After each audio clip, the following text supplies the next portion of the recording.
Good morning, everyone. Good, happy Monday. So excited. Today, we're going to start a new series and we're going to call this Money Monday. The reason we're going to call it Money Monday is because it's a way for you to clearly understand the benefits of essential oils. Not just I'm going to share essential oils with others and it's going to help me to make some money, although you can do that too. It's really the economics of using essential oils, why they are the best choices for you, for really your home, your school, your children, yourself, how you can be substituting other more expensive, more toxic products really, and using essential oils instead. So today is no different. We're going to be talking about nutrition, particularly plant-based nutrition and heart health. So I know some of you are not on the plant-based wagon yet. You may have been hearing plant-based. What does it really mean? And the other thing you want to think about is heart health. So we're going to weave those two things together, plant-based and heart health. And there we go. We're going to just have a wonderful morning this morning. So let me share my screen with you. Here we go. And if anybody is on, some very nice lucky person and can see my screen and is live, tell me if you can see my screen. I would love that. Thank you so much. We are talking about plant-based nutrition. Oh my gosh, that is really a tongue twister. Plant-based nutrition for heart health. Okay, so first things on the hit parade, we want to talk a little bit about why plant-based nutrition and why this is such a big issue. We are in an era where our food supply is not quite as healthy as it used to be. We are also not just in the United States anymore, but all over the world, we're eating too much, and really we're eating too much animal protein, and it's really affecting our hearts. Now, I'm not going to get on the bandwagon and say, hey, everybody should go out and be a vegan, because I myself am not a vegan, because I'm still wearing leather shoes and I'm still carrying a leather pocketbook.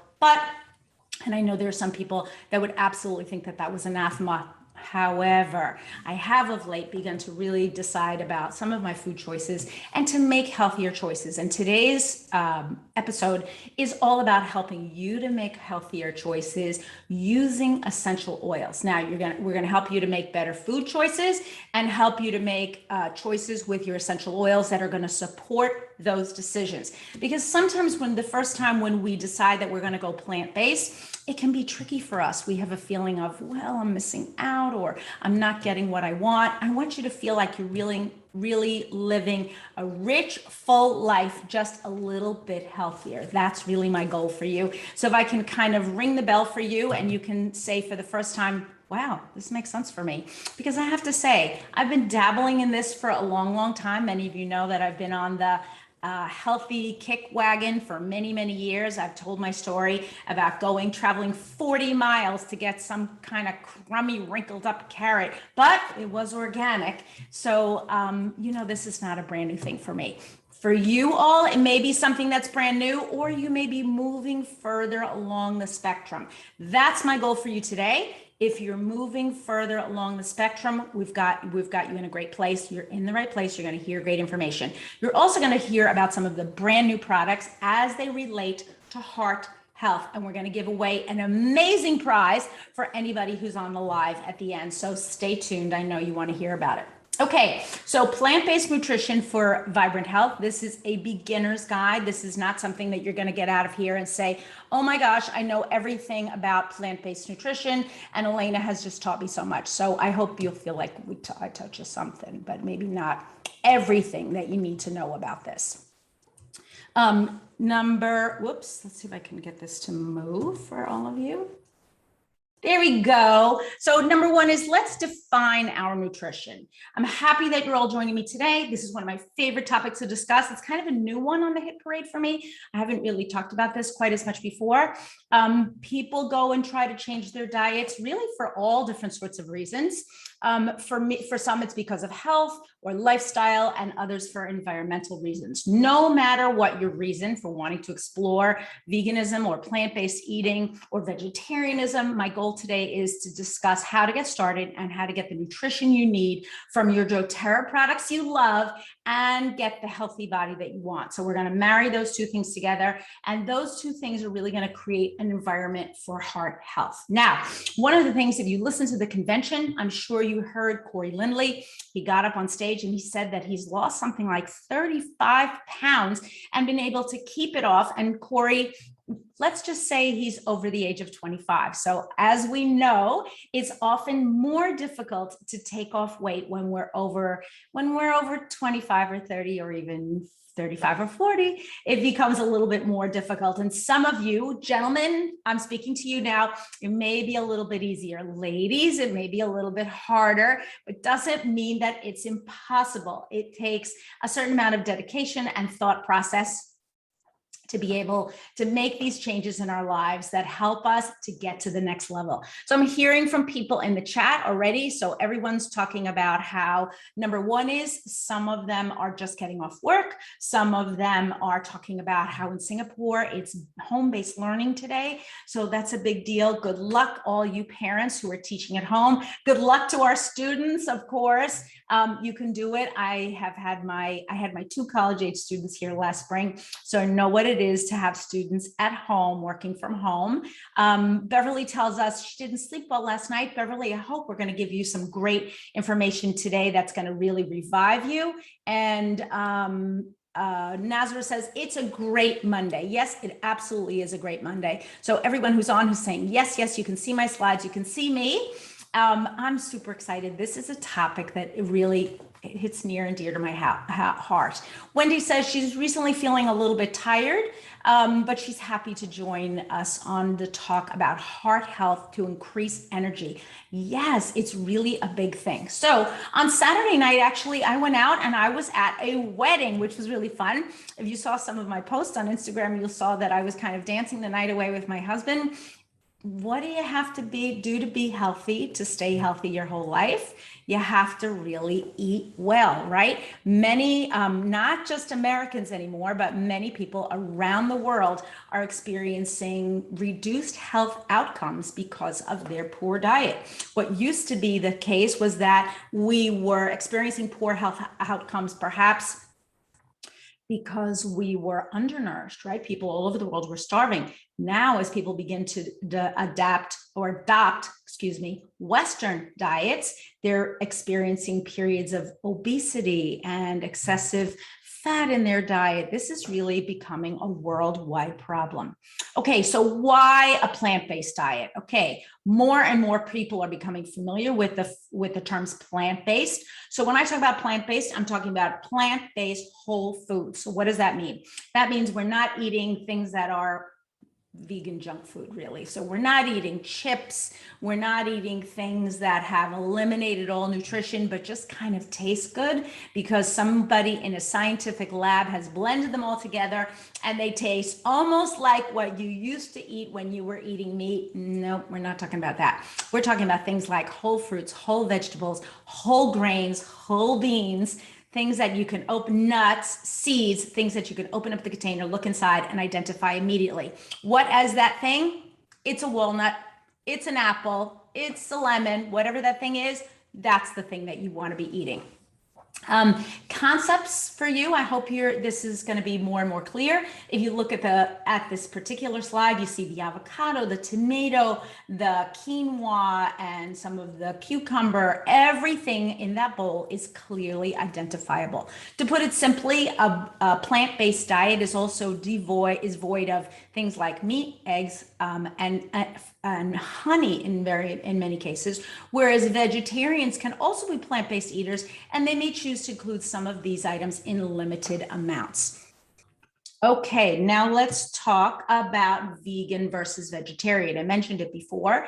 Vegetarians do not eat meat or fish. Some do consume dairy and eggs. The term lacto-vegetarian describes someone who does not eat meat or eggs, but does eat dairy products. Ovo-vegetarians, on the other hand, will eat eggs, but do not consume dairy. And typically both vegans and vegetarians do not eat gelatin or other animal products, which is why I'm not going to use the words vegan or vegetarian too much, because there's too much variation and you can make whatever decision you want. When I talk about plant-based, right, it's really clear to everyone. We're going to base our diet on plants. So the foundations, the fundamentals of our diet are going to be whole plant foods. Does everybody get that? If you got it, tell me in the chat, because I really want to hear it.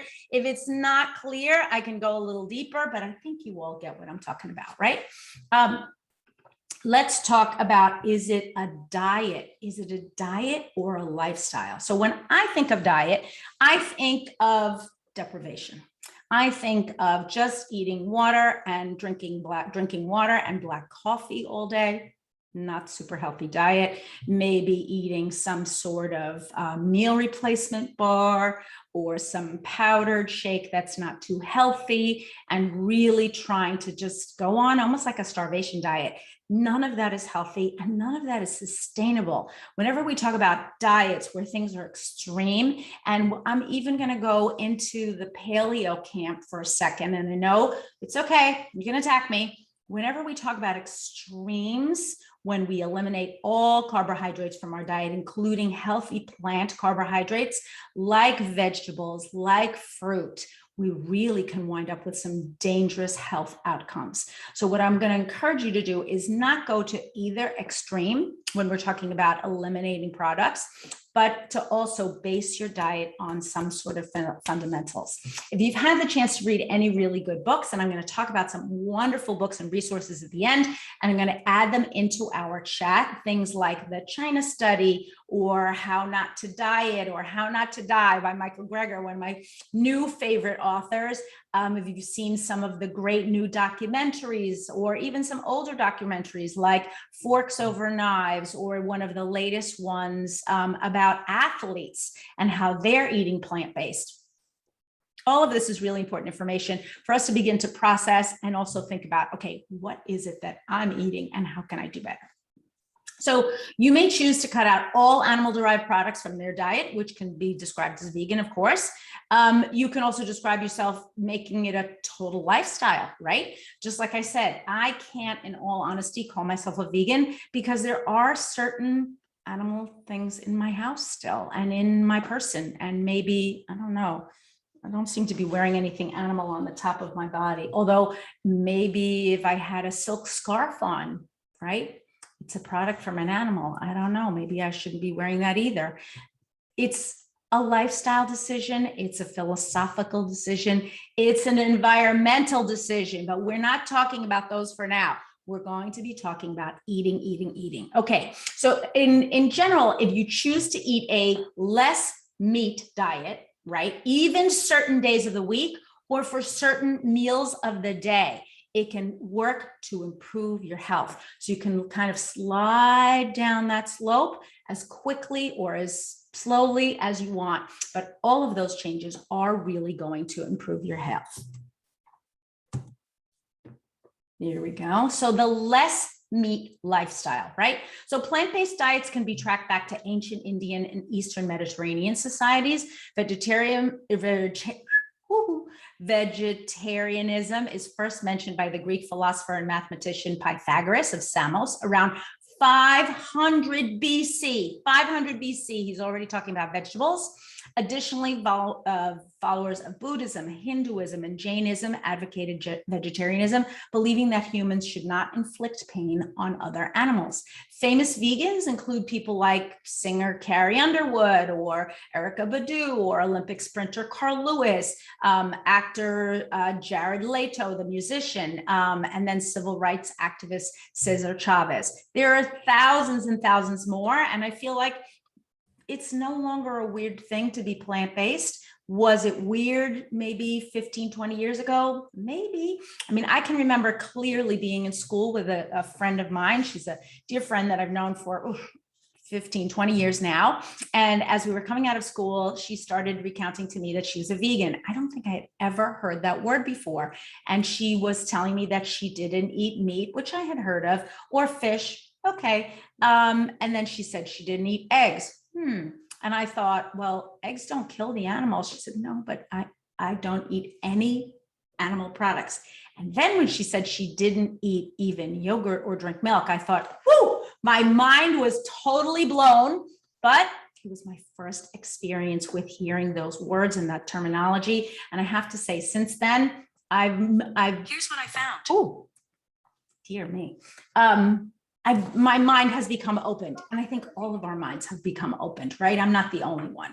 You're hearing about this more, you're hearing about the health benefits, even though you may have been raised in a meat eating family, you can choose your history. I grew up with a Polish father who loved his ham and meat and all sorts of sausages, and I grew up eating that all the time. It doesn't mean that I deny my past. It just means that right now I'm making different choices for myself.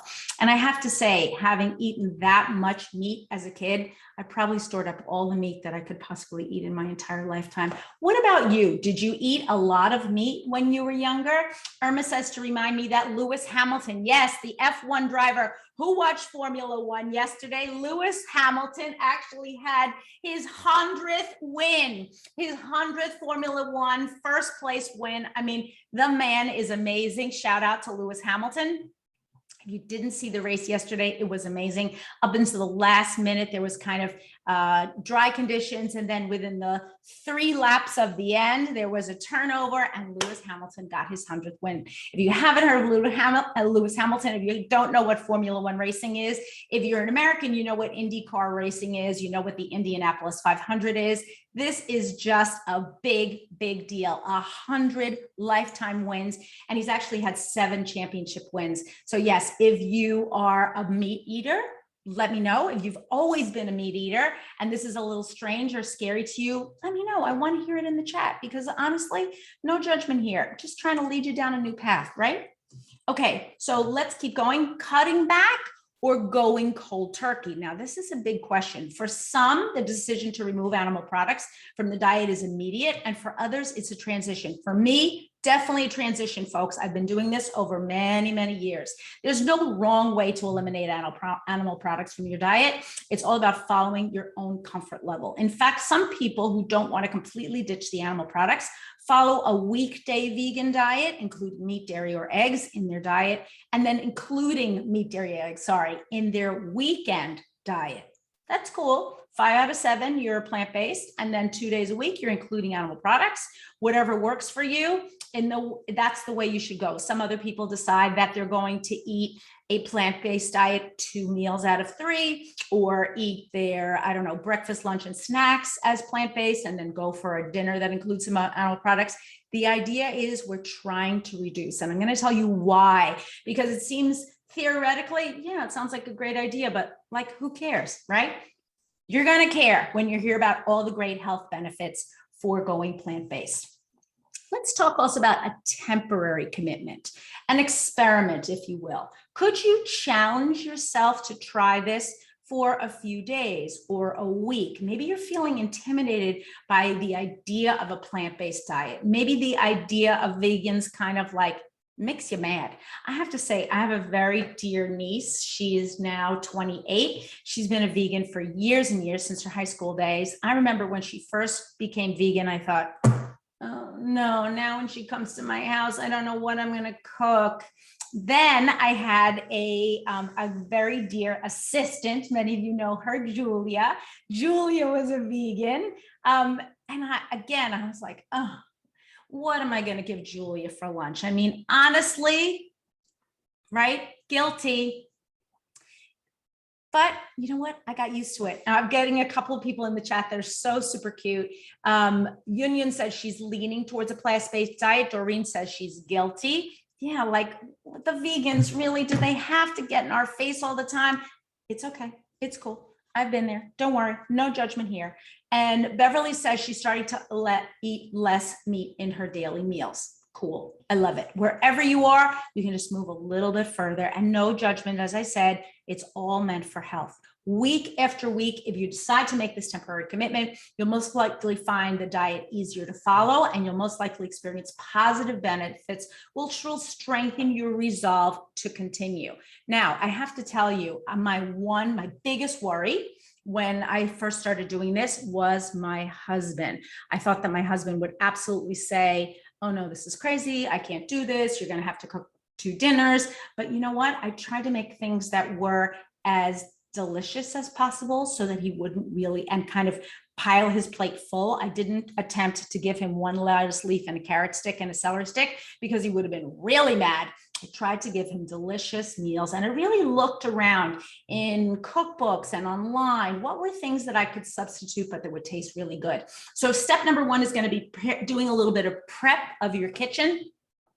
It may be really tempting to run out and buy all the latest kitchen gadgets, but it's not necessary. Having good quality sharpened knives, designated cutting boards, if you will, for fruits and veggies. And also you want to eliminate cross-contamination from animal products.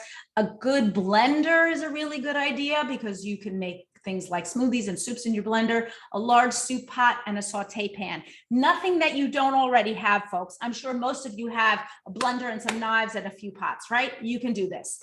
If you want to start getting a little bit more fancy, things like Instapots, food processors, bread machines, rice cookers, professional grade blenders. Yeah, you can go as deep as you want to go, but you don't need to, right? None of that is absolutely important for making this change. You're going to want some glass containers for storage because you're going to want to cook certain things in advance. Things like whole grains and beans are easier to cook in advance. I know I've been using I know some people use a pressure cooker or an Instapot. I also use a slow cooker to cook either grains or beans. And then I save them in portions so that when I want something, I can just take out a portion. I can season it as I want and then be ready to eat it as quickly as possible. The items that I first mentioned, found in a typical kitchen, right? Unless you're just moving into a house for the first time, or you're a brand new student right out of college and you're setting up your first kitchen. Even so, hopefully somebody will give you a good knife and a saute pan and you'll be just fine. If you're on a strict budget, super strict, scope out things like garage sales and thrift stores. You'll be able to find exactly what you need. We all want to make sure that we start with well-known meals, right? So you may already be preparing something in your repertoire of cooking that is really a vegan meal. It's plant-based. Go for that first and then move on. In our house, we're Latinos, as you know. We've been eating rice and beans in our house for years and years and years. I mean, from the time I met my husband and we first became a couple, we always ate rice and beans. That's our job, right? It's our history. I'm sure from your culture, whatever your culture is, you've got some sort of vegetarian meal. In the chat, tell me what that thing is. If when you first, I don't know, maybe when you were born, what was the vegetarian thing that you ate in your house? I really want to know. Karen says to tell us that she tried corn, which needs getting used to. I'm not sure what corn is. I've heard about it. Is it more solid like tofu or it's more like a grain? Let me know in the chat, Karen. I really want to hear. And Beverly says, oh, I already mentioned Beverly, but it's okay. I'm going to tell it again. She says she's starting to eat less meat in her daily meal. For example, let's talk about spaghetti, right? Skip the meatballs and the cheese. You've got a vegan meal. Stir fry is an excellent go-to. Instead of using chicken, amp up the veggies or add tofu. Mexican cuisine is also very adaptable. Obviously, all sorts of traditionally vegetarian, vegan, like Indian and Chinese food or Middle Eastern, East Asian, all of those cuisines are very vegetable-based, super easy to adapt. Let's also, last but not least, talk about nutrition because I want to keep talking about, I want to jump into our doTERRA products, but I wanted to give you a little bit of a lead in first. Betty says stir-fried mixed veggies must have mushrooms and broccoli, cauliflower, and cut up carrot. So let's talk nutrition for a second. You see this gentleman on our screen, he's eating chips. So as a reminder, just because something is considered vegan or it's marked vegan on the package doesn't automatically make it healthy. Similar to any other diet, eating plant-based can be both healthy and unhealthy. Potato chips, store-bought items, frozen items, even things like, I don't know, popsicles. they have no meat in them, but they're not exactly healthy or have a lot of nutrition now, do they? Lots of meats. There's lots of myths surrounding plant-based. We're going to bust those myths. First, Doreen says to tell us that as a child, she ate cabbage or corn, then tofu, and then cauliflower when she tried North Indian food. And she says every kid loves mashed potatoes. Yes, but I have to tell you, I recently saw a recipe for mashed potatoes. This is crazy, folks. I think it was 5 or 6 potatoes, and the person added in 3 sticks of butter. 3 for 6 potatoes. That's a half a stick of butter per person. I can't even go there. Why, right? Quinny says sweet potatoes are good carbs. Yes, Quinny, you're right. And Jesslyn says fried rice with mushrooms. Yum, love fried rice, one of my favorites. Let's talk also about protein. This is a big one. Number 1 on the hit parade, people always say, if you're a vegan or you're plant-based, where are you getting your protein? Well, a lot of plants have protein, including all the ones that we would ordinarily say, that has no protein, like spinach, right? Guess again, it actually does. Number 1 question, but there are tons of products that do include protein. Some of the best plant-based proteins include tofu, tempeh, and edamame, lentils, chickpeas, peanuts, almonds, and nuts of any kind, really, quinoa, chia seeds, and beans. And I'm actually going to post this list right in the chat for everybody. Izan says Malay cuisine usually contains some type of meat or seafood, and that they've been slowly cutting down on meats. Yes. Betty Pui says steamed chickpeas with butter, my childhood best shopping snacks. Oh, that's sweet. And Wendy says trying to cut down meat, more vegetables. Pumpkin, yeah, it's in season now, right? And potatoes. Let's look at those leafy green vegetables. But first, we're going to take a look, answer the question, the protein question. If you're worried about you're not getting enough, you may invest in a vegan protein powder, typically made from pea protein for daily shakes. And here's our version, right? Love our protein powder. So this is our vegan protein powder. Our protein powder contains 21 grams. Wow, who knew that? Of protein blend of sources such as pea, brown rice, pumpkin seed, sacha, inchi, and flaxseed. And when you're eating a plant-based diet, it's important to consume protein from a variety of sources to receive a complete profile of all 20 amino acids. And that's what this protein does. Also contains 7 grams of fiber. Cool. To help manage appetite, and is sweetened naturally by monk fruit and some stevia, and it's formulated without GMOs, gluten, or soy. So this is a really great option if you're thinking of using protein shakes as a meal substitute, right? Excuse me, especially if you're trying to maintain your weight. You want to make sure that you're eating, you're not adding extra shakes to your diet. So what I would recommend, and this is what Corey Lindley said from the stage, that basically what he did was he added a shake as his midday meal and substituted it for something else that he had been eating. I don't know what he was eating for breakfast. Let's say he was eating oatmeal, which is super, super healthy, right? So oatmeal for breakfast, a shake for lunch, and then a healthy, let's say, vegetable-based dinner. Beans are a great option as we go into the cooler months here in the United States. We are absolutely interested in soups and warm foods. They can be very warming, very healthy. Here's a lentil soup on the screen. We can add lentils and beans to just about everything to increase the protein profile. We've got tons of people kind of coming in the chat. That's so great. Doreen says she loves edamame and it's included in Japanese salad, and she usually matches it with cold soba noodles. And Jesslyn says corn, pumpkin, carrot, mushroom, cashew nut, and red date soup. Whoa, that sounds interesting. Do you puree it or you just leave it chunky? That sounds super interesting. Let me know in the chat. I want to hear all about it. Let's talk now about milk. Oops, there's our protein. I forgot to show it. Here it is. It looks beautiful, doesn't it? And we've got other proteins that are not vegan, but today we're talking about plant-based. So I'm showing our plant-based protein. And you can see right there on the cover, the flaxseed, the pea, and it looks like the I'm not sure what the other thing, pumpkin seeds, and maybe some brown rice protein. Very good. Super yummy. Okay. The question now is milk or milk? Pronounced the same, spelled differently. Are you a milk drinker? I have to say, for years and years and years and years, I always added milk to my coffee every single morning without fail. That was my one, I don't know, I just did it. Maybe it was just a habit.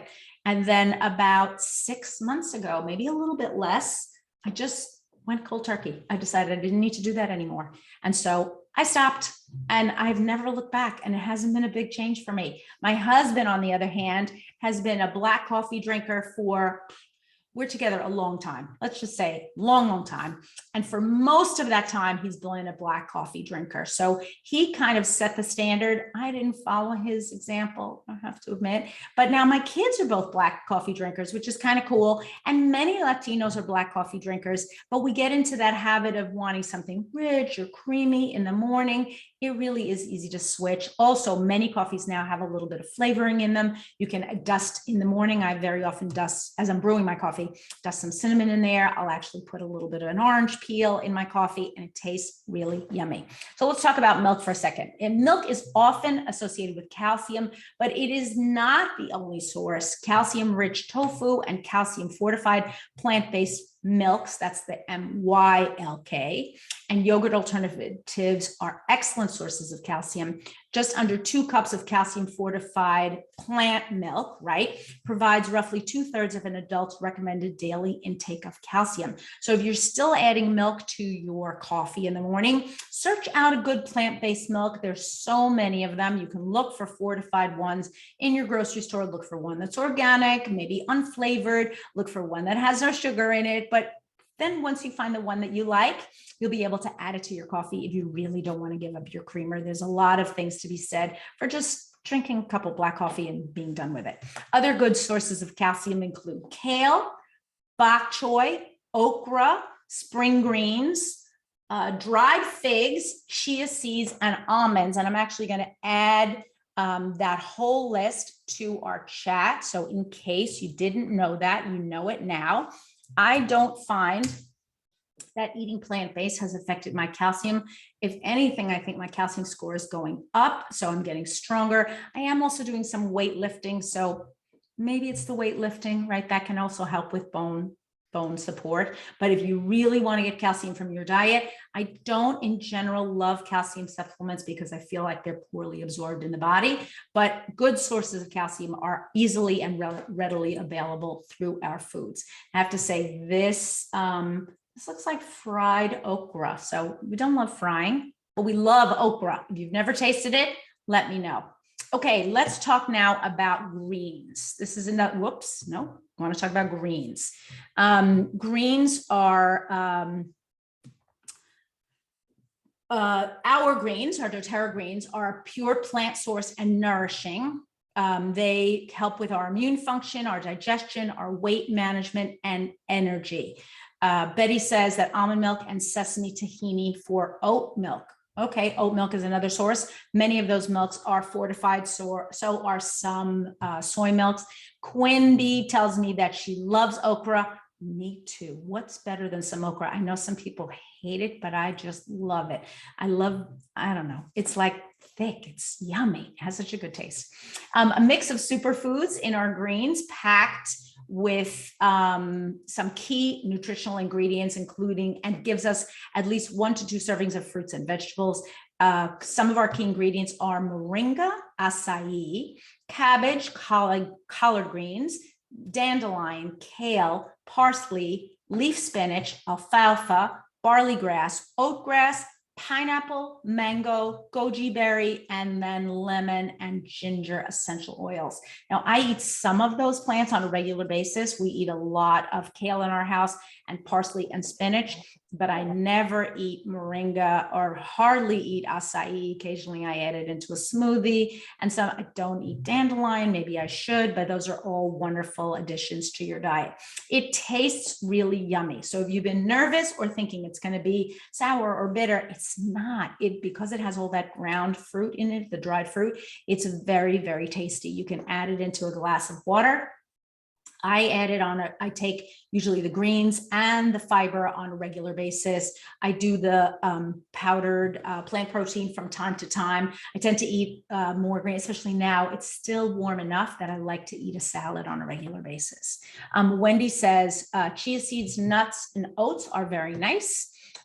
What's the best way to consume chia seeds? Asked Dewey. Dewey, I add them into my morning cereal. So I usually do some sort of a either oats or I'll do some, I don't know, millet or another grain for breakfast, maybe quinoa warm, and I'll add fruit in there, and then I'll add in my chia seeds. Chia seeds are also wonderful in shakes, and you can sprinkle them on foods. Just even a tablespoon adds a little bit of crunch if you're adding them originally. And then if you allow them to soak, they have almost like a gelatin-like effect.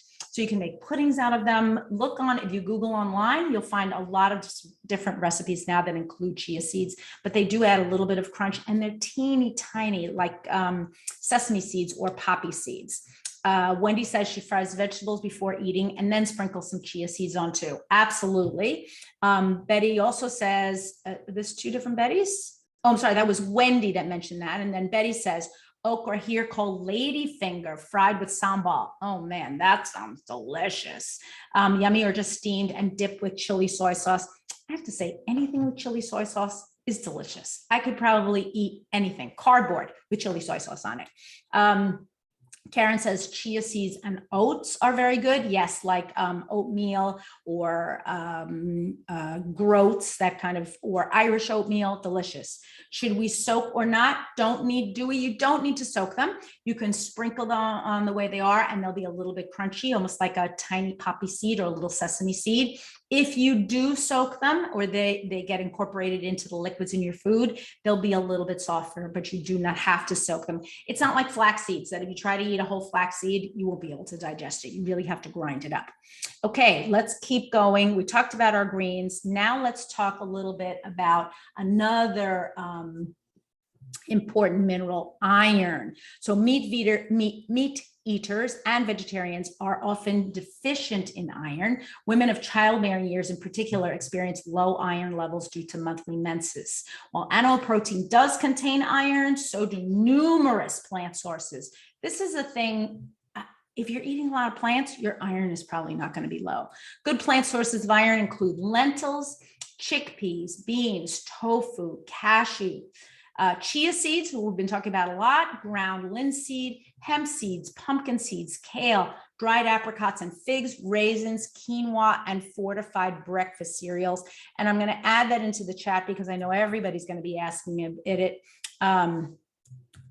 about it. I think that iron in many cases, okay, personal story. My daughter had an iron deficiency, I want to say about 6 or 7 years ago, and she was just looking a little pale and weak. She must have been around 16 or 17, and the doctor offered to put her on supplements, but said, if you improve your diet, your iron levels will probably come right back. Of course, there's certain things on this list that she did not like. Like, for example, she didn't like dried apricots or figs. She didn't really like raisins, but there are other things that she did like. She did like beans. She loved tofu.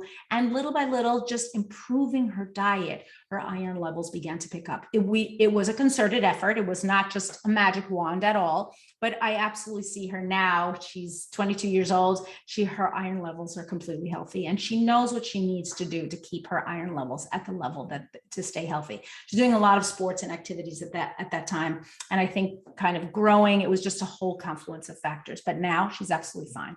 So consider what else you're eating or drinking when consuming iron-rich foods. Beverages like tea and coffee can inhibit the absorption of iron by the blood. So try not to drink them with your meal. I have to say I'm guilty. I often drink tea with my meal. It's better to drink it either before or after. Vitamin C, on the other hand, helps with the absorption. So you can add something into your diet with vitamin C. Good sources of vitamin C are things like peppers, broccoli, cabbage, Brussels sprouts, kiwi fruit, oranges, strawberries, and other kinds of really yummy fruits like pineapple, grapefruit, and even orange juice. I'm not a juice drinker in general, but those are very good sources of vitamin C. And I added that into the chat just in case. you are not sure what are the good sources of vitamin C. I hope everybody's still around. For a second, I can't see anybody's screen. You've all kind of gone dark, but I'm assuming you're all still there. Doreen says she loves to get iron from spinach. Yeah, I have to say, cooked spinach or raw spinach, two of my hands down favorite.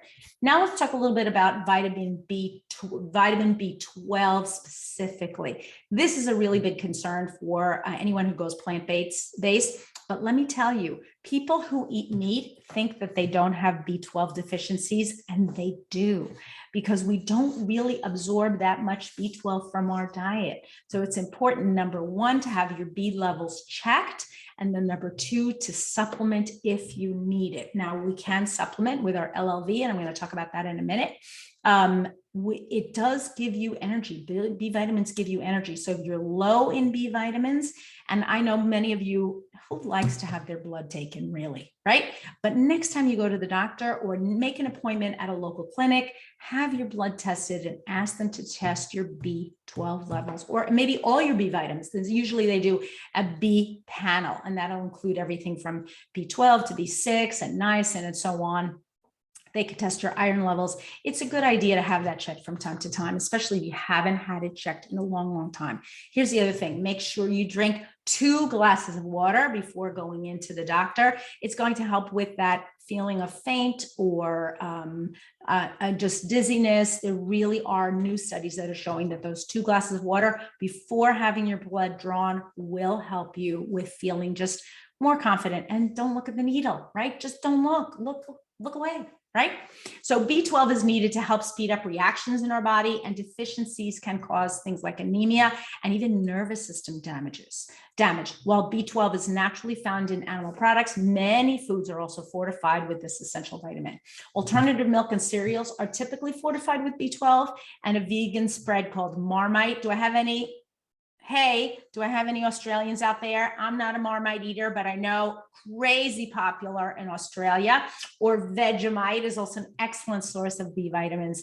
It's a yeast extract, and people either love it or they hate it. Look for in the international aisle of your grocery store. Anyone else have a good source of anybody else like Vegemite or Marmite? Also, Wendy, good sources of protein. It's already in the chat. Any of those sources of iron, and we've got some, if you go up further in the chat, you're going to see the good sources of protein, animal proteins, because today talking about protein, right? Marmite, Vegemite, any thoughts? Never tried it? Let me know. I have tried it. I can't say it's my favorite, but it is kind of interesting that this, I don't know, prefer Marmite with porridge for 6 season. Okay, thanks, Betty. I don't know. We'll have to see.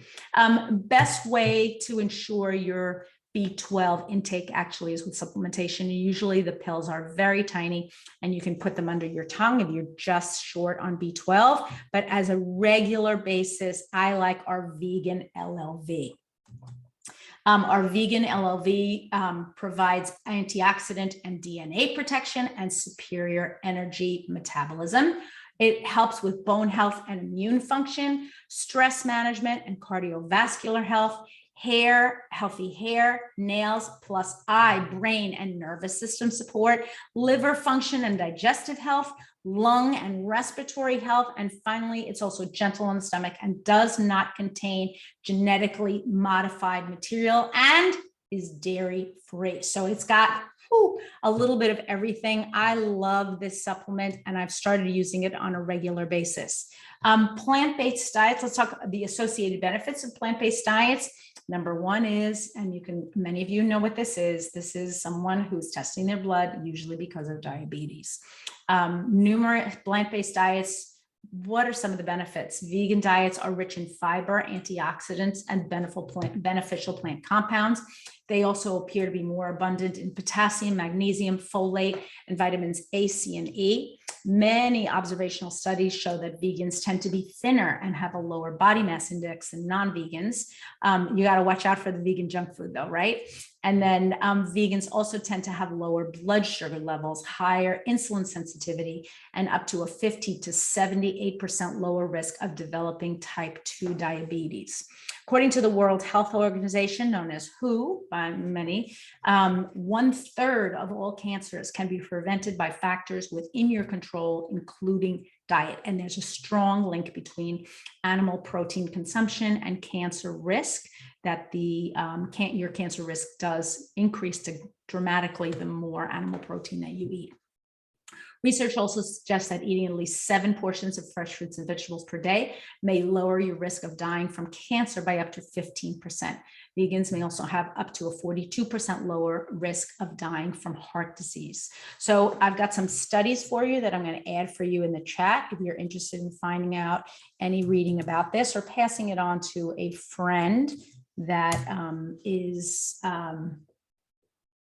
maybe interested in changing their diet. Or maybe you've been eating vegetables, but your spouse says, no, I've been slowly but surely, as I'm mentioning to you, trying to transition my entire family, including my husband. We're actually having a big yuck about it, but it's fun. It's fun. It's good to switch it up from time to time. Here's a slide that's going to show you all those benefits in one place. You can take a quick screenshot of it. And these are all supported by the link that I just put into the chat. If everybody's ready, I'm going to keep going. Did you get a screenshot of it? I hope you did. Or you can come back and take a screenshot later. Okay, here we go. Ta-da! For heart health, what are my 4 favorite oil products?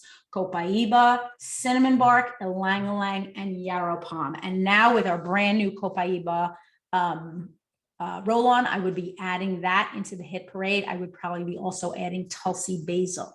So Copaiba, cinnamon bark, ylang-ylang, and yarrow palm. And you can see these right on the screen, although I'm going to give you the names of them right in the chat. Others in this category would be things like marjoram, geranium, cypress, ginger, lavender, and rosemary. So these oils should be applied to the carotid arteries, over the heart, on the feet, under the left ring finger, right? So if you're married, that's right under here, behind the left toe ring. So you're thinking about ring, right? And to reflex points on the bottom of the feet. Now, I don't often apply things to my reflex points. I apply them just to my whole foot. But if you're a person who in general likes to study reflexology or reflex points, you should absolutely do so. Sorry, everyone, talking so fast. Black coffee. Okay. Increasing your circulation also allows blood and oxygen to flow better throughout your body. This is super vital in order to sustain life. Of course, if we can't circulate our blood, we don't live very long. If you struggle with circulatory problems, I'm going to give you a couple of other oils that you can use. Cypress, our friend Copaiba again, thyme, peppermint, clary sage, wintergreen, and rosemary. And again, I put those in the chat. And those last ones were for circulation. Oops. Okay. And then finally, last but not least, I know one of the biggest things that many of you and many of our friends and family members struggles with are blood pressure that is not controlled, especially blood pressure that tends to run high. This is a big concern. And usually that's kind of a syndrome, right? High blood pressure, high cholesterol, and diabetes. So we're going to mention those oils that are great for controlling blood pressure. Some of the ones that are on the screen, but then a few others. We've got, whoops, let me put here.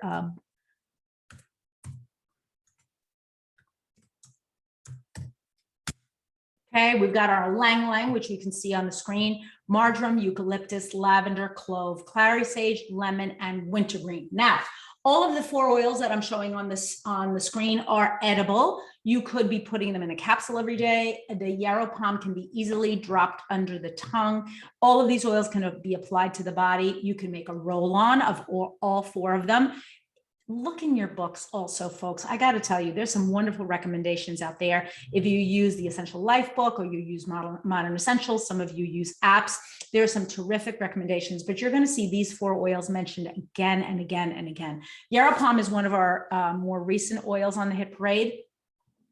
Our Copaiba roll-on just came out of convention. I would be using these oils on repeat, whether you're using one single oil consistently, all 4 oils together, or rotating through the 4, which might be the best way to go.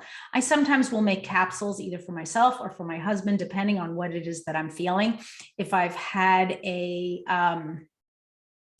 very heavy meal or a lot of greasy foods or things that I know about that are just really not good for me, I try to incorporate some of these oils into my diet into the days following. So for example, I went to a wedding over the weekend. Let's just say I ate some foods that I don't usually eat. I do now make the step of asking either for vegetarian meal when I get, sometimes at the card, you know, you get the response card and it'll say, what do you want to eat? And one of the choices is vegetarian. I'll choose vegetarian.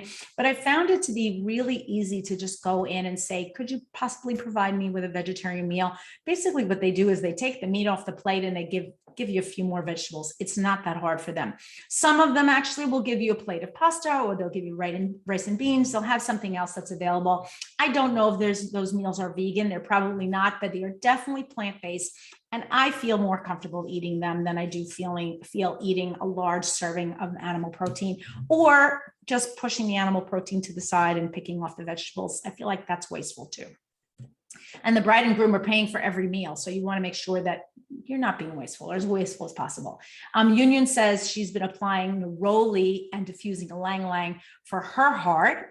Absolutely. Neroli is another one. Don't know if we even mentioned that one, but yes, that's a great recommendation. Angeline is asking specifically about 2 different health conditions. Angeline, you can use any of these oils or the oils that I posted in the chat for both of those conditions. And we'll maybe talk about those in another episode, because I feel like they're super important. Bringing down your weight into the normal range. So making sure that your BMI, your body mass index, is less than 25 is going to go a long way for resolving many of your heart issues, including things like diabetes, high cholesterol, high blood pressure, even improving your risks for things like heart attack and cancer. So bringing down your body mass index into a normal range, which is under 25 for men and women, and also providing yourself with healthy nutrients is going to help you. There's some great new information that I'm going to post at the end. Wendy's asking if the oils that I mentioned above are good for any sort of palpitations. Yes, they would be good for that. And then how many drops of oils do you use? I like to pre-made oil blends in 10 milliliter roller bottles. So usually what I do is I start with 5 drops of each. That's my baseline. So I would do, in this particular roll-on, you'd have 20 drops. However, I happen to know that Copaiba and the Yarrow Palm are excellent at controlling any sort of support for heart health. They're great for supporting heart health. Remember, this is going to be recorded, folks, so you always want to make sure that we're compliant in what we're saying. I would double up on the Copaiba and the Yarrow Palm. So I was use 10, 5, 5, and 10. So if you're looking at the screen, you know exactly what I'm talking about. I'm going to keep going because I'm going to get a lot of questions about this. So here's something else I wanted to mention to you. Some veggie staples, right? You're not going to be able to eat vegetables and fruits if you don't have them in your house. The same is conversely true. If you have a lot of junk food in your house, you're going to want to eat it. I had to make the executive decision. We use that expression a lot. Just make an executive decision, which means the person can handle it, and they should. I had to make the executive decision after my kids went back to college to really go through my pantry and say, are we going to eat this? And should we eat this? So I found things in there like marshmallows and different kind of snack foods and some beverages and some other things that my kids wanted to serve to their friends when they came to visit. But then a few pieces or cans or whatever got left behind for mom and dad. Mom and dad cannot eat that kind of food. And really, even my kids probably shouldn't be eating it, but they are, and they're young, and we all ate some kind of junk food when we were young, right?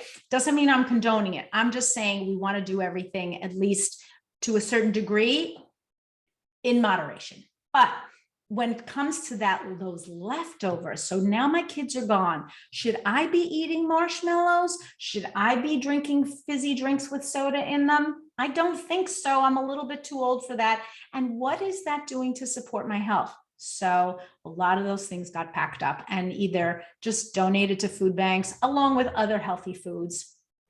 Or I have some friends that know people that need foods. They were just given away. Now, you could say to yourself, Elena's giving away her unhealthy food. Yes and no. There's a point at which we have to make decisions. And I actually called a very good friend of mine who is very prayerful. And I said to her, I feel terrible. I'm giving away unhealthy food. This was really part of the concern that I had. And she said, many people are going to buy unhealthy food, whether you provide it to them or not. So if you're providing this in a food bank to a food bank and they're giving it away for free, it may be just the calories that someone needs to be able to support or provide some sort of extra for their family. So don't feel guilty. Don't purchase it again, of course, and then make the donation of unhealthy things. And if I had been going to the store and purchasing unhealthy foods and then giving it to somebody else, also doesn't make any sense. But let's be reasonable. We really have to make the decisions in our own lives to get rid of the unhealthy things that are in our cabinets. And sometimes it's hurtful. It's tricky, right? We feel like, wow, I'd like to eat this thing, or maybe I could eat that thing in moderation. You probably can't eat it in moderation. So for me, that would be marshmallows. If I have one marshmallow, I probably want 5 marshmallows, and I don't want to eat 5 marshmallows. Doreen says she's planning that thinking about planning a diet is a serious business. So it takes time to understand our body needs and nutrition, and also how we can get it through the food intake. It requires our effort and determination. And cheers to people who have just started. Yeah, cheers to people who have just started. I love that sentiment, Doreen. Thank you so much. That's a wonderful reminder.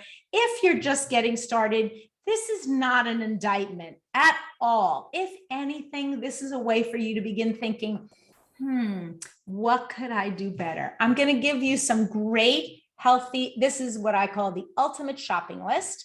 These are things that you want to keep in your house on a regular basis. I had to do a big shopping after my kids left. Here we go. Can I get this in there? There we go. Ultimate shopping list for everyone who's on today. Things like avocados, bananas, brown rice, canned black beans, chickpeas in cans, again, non-dairy milk, nut butters, nutritional yeast, oatmeal, pita bread, seasonal fruits and vegetables. These are things that I keep in my cabinets all the time. It makes it easier for me to prepare a meal.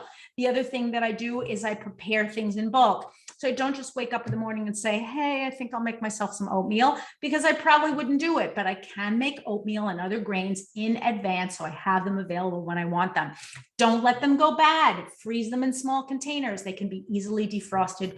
Use the methods that you already know. Not an indictment. It's like a roadmap, right? I'm a little bit maybe further along the map, but I want you to come along with me, and I want you to catch up so we can all do this together, so we can be super helpful. I don't want to live a long life all by myself. I want to live it with all of you, all of my friends. So please come along with me on this journey. I think it's a great one, and I think it's going to help all of us. Okay, let's talk now about where to shop, right? So every supermarket offers plenty of diverse plant-based diet needs, things like beans and rice and pasta and hummus and soy milk and other plant-based fruits and vegetables, health foods, of course. You may have to stay out of certain aisles for a while. As they always say, shop the perimeter, but I really now I'm shopping maybe the vegetable aisle, and in our supermarkets, at least the ones here, we're lucky enough to something that they call the healthy aisle, which is kind of cool. You can also buy in bulk to save on things like staples on beans, nuts, and cereal, and they can be a great way to cut your food budget. I'm finding that by eating less meat, our budget is going way down. Of course, we're only 2 now instead of 4 or 5 or 6 like we have been in the past. So for 2 people, really buying fruits and vegetables is no big deal. Now, the caveat is to not go crazy. So when you get to a farmer's market and you see all these beautiful, lush fruits and vegetables, think in your head, how many people are living in my house? And what honestly will I be able to eat and prepare and eat within the next week? That's another big thing. We want to look for affordable and fresh produce that's in season. And you're also going to, if you are able to buy local, whether it's at a farmer's market or in some sort of a supermarket, you're going to have the freshest, most delicious produce possible. You may have the option to join a community-supported agriculture group, a CSA farm in your area. Check your local listings. They're available all over the place. They often have small boxes for small families, whether that is just a few fruits and vegetables. If you're an experienced cook, you'll be able to go through those really quickly. If not, go to the supermarket and the farmer's market route. You'll be able to get exactly what you need.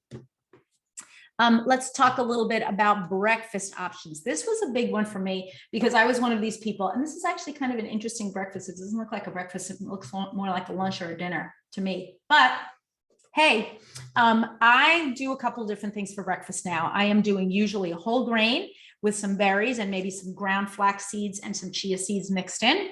The other thing that I do are my protein shakes. So I'll be using my dōTERRA vegan shake. I mix things like the following ingredients into a shake. Things like berries, mangoes, bananas, maybe even avocado for creaminess, maybe soy or nut milk. Also those chia seeds we talked about quite a lot, or ground flaxseed. You can try things like beans in the morning. Beans on toast is a really good one. Avocado toast, hummus on toast with a slice of tomato. There are many ways to go. So whether you're the type of person who likes sweet, you can try to make pancakes. Vegan pancakes are really pretty easy to make. Use a good protein pancake mix and watch your ingredients. You don't want to add a lot of fats or sweets to that. Use natural maple syrup. Don't use pancake syrup, right, which is filled with chemicals and just a big gloopy mess. There are tons of things that you can eat for breakfast. Also, Google vegan breakfast options, and I'm sure you'll come up with some great ones. For lunches and dinners, I like things like, I have to tell you, I'm a falafel freak. I love falafel, so I had to show this picture. Wrap sandwiches, soups, salads are really good. I've got some recipes for you that I'm going to throw into the chat. You can also try a meatless meal. If you're not going completely plant-based, you can try some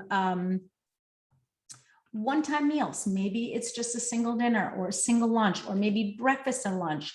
Try to cut your meat consumption. There's so much evidence out there that high meat consumption is absolutely linked to our crisis, our healthcare crisis in terms of cancer and heart disease. And if you didn't know it, heart disease is the #1 killer around the world of men and women now. So if you're thinking that, oh, I'm a woman and I'm protected, I live in another country. These are just this crazy American lady talking about heart health. This is really a worldwide crisis. So make sure you're protecting your heart. And none of us wants to have a long drawn out bout with any sort of illness. So protect yourself, eat your plants, eat a variety of plants, eat organic when you can, but you can't eat as best as you can. So here's a couple of, I've got one more thing for you. I've got some yummy snack options, things like energy edamame with sea salt. You can make yourself a healthy trail mix. You can try roasted chickpeas, popcorn with nutritional yeast, or some of the On Guard popcorn that we talked about last week, peanut butter and banana bites. And I've got actually one quick recipe for here for no bake energy balls. If you like that kind of thing, you're going to have to learn to just think differently little bit differently about what it is that you're doing. I know sometimes I would go to reach for something and it wasn't there because I'd already thrown it away, and I had to make a substitution. And you know what? Most of the times the substitutions that I made were just as delicious, if not more so. I've also started to cook more with lighter oils, or oils that or no oil at all, just substituting a little bit of broth and sauteing my vegetables or whatever in broth. So the whole change has been a good one, I think, for me and for my family. I'm hoping that this will be an easy transition for you if you're thinking about making that transition. Here's the other thing. You don't have to jump from where you are now to complete veganism overnight. That's not what I'm talking about. I want you to help protect your health. So that means little by little moving along the spectrum and opening up your mind maybe to thinking about, is this something that I could do for myself and for my family? Okay, oops. There we go. Let's give you a couple of resources. We've got health benefits of these types of plant-based diets, some different, and I hope all of these links are working really well. Got some resources for finding veggies. And you know, if you go into the chat and you hit the 3 buttons, you can actually save the chat for yourself. All I can tell you is let's go do it. I'm on the same path as you folks. I'm no further along, or maybe I'm a little further along, but you know what? I sat in your shoes at one point. Even if you're brand new, even if you haven't thought about eating for vegetable for a while, even if you're thinking my health, my gosh, I don't even know where my health is. I haven't been to a doctor. I'm afraid of going to a doctor. I don't want to get any sort of examination because I'm afraid of what a doctor is going to tell me. Maybe you have a spouse or a friend or a child or a parent who's like that, who says, you know what, I can't do this. I don't even know where to start. There's always one. So how do we start? One step at a time. Like they say, how do we eat an elephant? Bit by bit. Now we're not eating elephants though, right? But how would you eat a tree? Bite by bite. But you know what? You made it through to the end of this presentation. Any point you find yourself struggling, reach out to me. I'm on social media all the time. You can leave your comments in the chat. Please follow along so that you can get subscribe to our Facebook or YouTube channel. Find us on Facebook and on Instagram and all of the other social media channels. We've been posting some great content having to do with the new products, with the having to do with convention. I think you're really going to find something that's interesting and fun for all of you. This is going to be a big, I think, a success story, right, for all of us. Whether you are just starting out, whether you are far along your road, I hope that I've provided you with a little bit of information that's going to help you in the long run. Thanks again so much for your participation. Better health is right around the corner for, I think, for all of us. And as I said before, I'm always here if you need additional support. So I'm going to stop the share. There we go. Okay, here we are. I'm also going to say farewell to everyone who's on the who's on YouTube. Have a wonderful week. I hope that this presentation has given you some really good information that you're going to be using. Money Monday, you can save some money by using some of those shakes instead of meals, by purchasing plant products instead of meat. They tend to be less expensive, and also incorporating your essential oils on a daily basis instead of using very expensive over-the-counter medications and things that you would ordinarily find at your pharmacy. Using essential oils is a wonderful way to stay healthy, and that's what we're recommending. So improve your health, feel better and healthier, and have a wonderful week. Bye-bye now.